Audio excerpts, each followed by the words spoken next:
Hi, my name is Ryan, and today I'm doing my break-in update. Basically, it took me 10 miles of walking on concrete to finally break these things in, and now I feel I have enough knowledge to give you my initial impressions of these Luosjiet service boots. So thank you so much for clicking on the video, and please enjoy.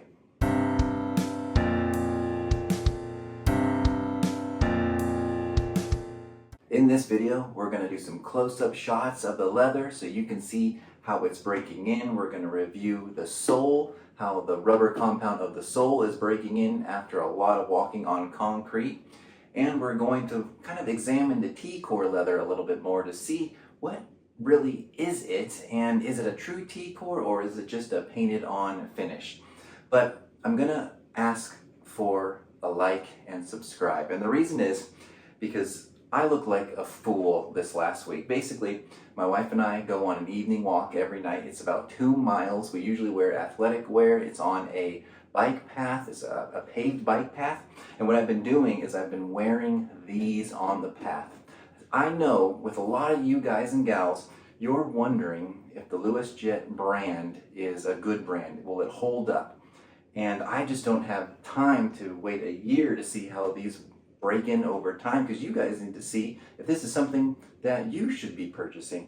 So I wore these every night, 5 nights in a row, and put 10 miles on that concrete path, looking like a complete buffoon. I mean, these are like dress boots, and I'm walking with my wife who's in workout gear, and I'm wearing these dress boots. And so please like and subscribe. There will be more videos about this boot. We're going to dive in on a long term also. So that's just what we're going to do. But first, let's kind of dive in, look at the leather, see how it's broken in, and even get a shot of the footbed. Here's what the leather looks like. You can see I have some creases finally developing. This leather is super stiff, and it's like a cast, but it looks really good. The creasing is really good along both shoes. I mean, it's there. I am getting some of the rub-off effect when it comes to the T-core leather, but it's only coming in on the tongue. You can see there it's rubbing off. It's not peeling off, it's just on the rub spots, but I think that looks really cool. I have nicked it. Where is it at? A couple of times. You can't see that, can you? See that?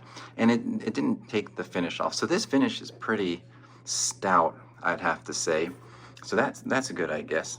Pretty stout finish, but the boot looks good. We're getting a little bit more shape here. This is collapsed a little bit, and then to my footprint, you can see right here, this is widening out, so it gives it a little bit more of a conformed look and feel. But overall, they look amazing. I mean, these things are breaking in beautifully. I've gotten compliments on them. They're really gorgeous boots. Starting to finally feel pretty good. And let's look at the sole now. So here is the wear on the sole. You can see the heel is pretty flat still. It does have some compressing there, but it's holding up fairly well. You can see it's worn off here on these ridges, but it's still pretty flat. Some of the rubber is coming apart, to be expected. And then the stitches are pretty good. I do have some wear right here. Those are getting frayed. You know, with my whites boots, it was like a couple days of wearing the boots because they had that half commando sole that they stitched through the commando part. I mean, it wore out really quickly. So these are lasting a little bit longer than that. Look at this boot. Same kind of thing. Fairly normal wear there. We've got this is wearing through a little bit, but the commando lugs are looking amazing. Nothing's wearing out prematurely. No loose stitches. Welt looks great. Boot looks great. Let's dive into the inside and see if we can see my footprint. Okay, I got something jerry-rigged here. You can see my foot. It's very comfortable. These shoes are really comfortable. And what I want to talk about a little bit right now, while I'm thinking about it, is the sizing. So I do think Luosjiet might be off on their sizing when it comes to the chart online, because this 46 fits me perfectly. And the complaints I have seen about the company, a lot of it comes down to I don't think the people have the right size boots, because my Luosjiet Indiana Jones boots that are half a size bigger, it felt like there was no arch support at all. These, which fit me really well, have a lot of good arch support. So that has been really dramatically different, just going down that half a size. So if you ask my opinion on the Luosjiet sizing, I have had two boots on their website. One, I went exactly according to their chart with comparing my Red Wing size, and I just bought my Red Wing size. And then with this one, I went another half a size down. So, and it fits amazing. Again, I am a 13D on the Brannock.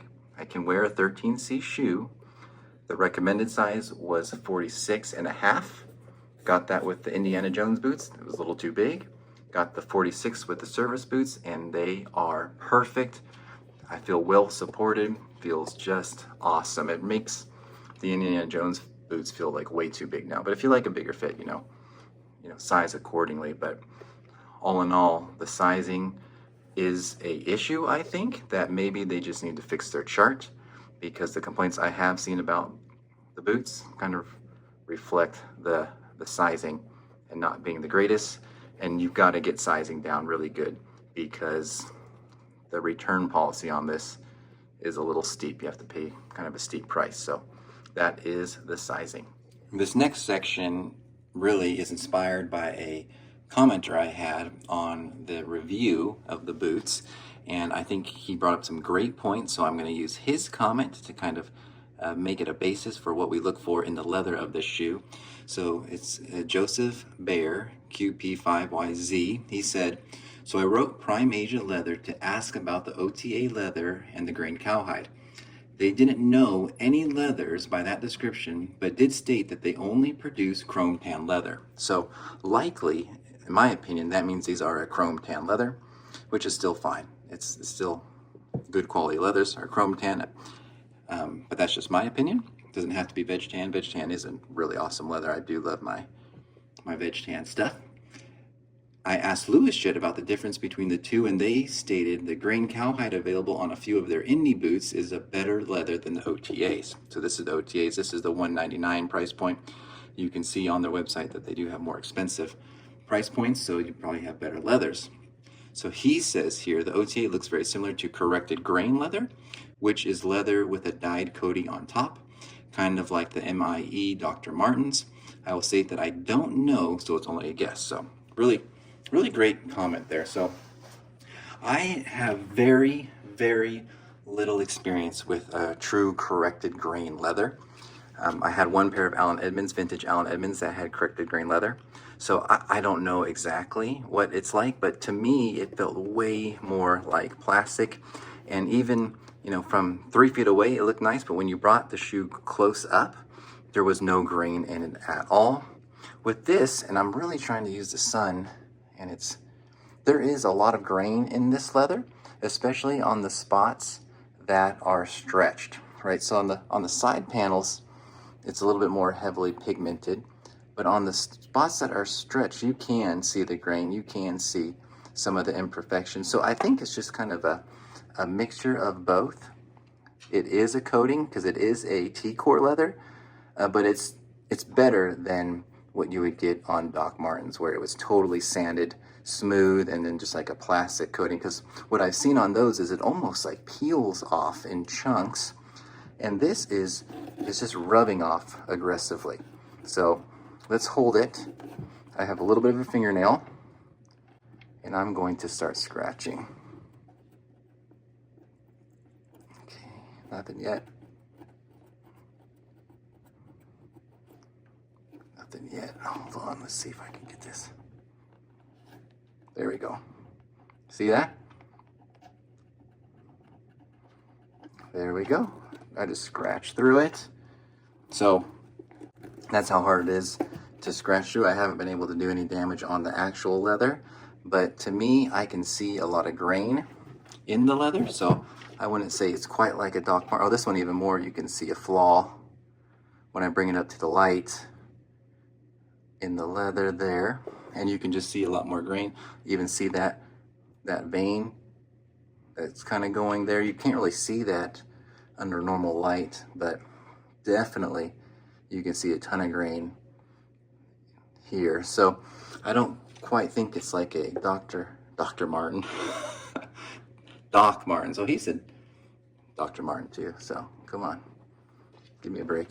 But you do see the grain. It's on the sides. It's definitely not a pull-up. I mean, they never said it was a pull-up. But all in all, I think it's still a great leather. It's creasing really nicely. Looks awesome. I think these boots will last a ton of years. You'll be able to resole them. This leather looks amazing. It'd be nice to kind of get some nice scratches in this so we can see some more of that T-core shine, but how it sits now, it's just going to be what it's going to look like. So this is my major update. I think these boots are fantastic. I need to get my hands on more Luosjiet boots so that I can really go through the different models, different lines, and different leathers. My other Indiana Jones boots are wearing in nicely. I'll do more of a long-term update on those in just a bit, but I couldn't be happier with these. I got the right size.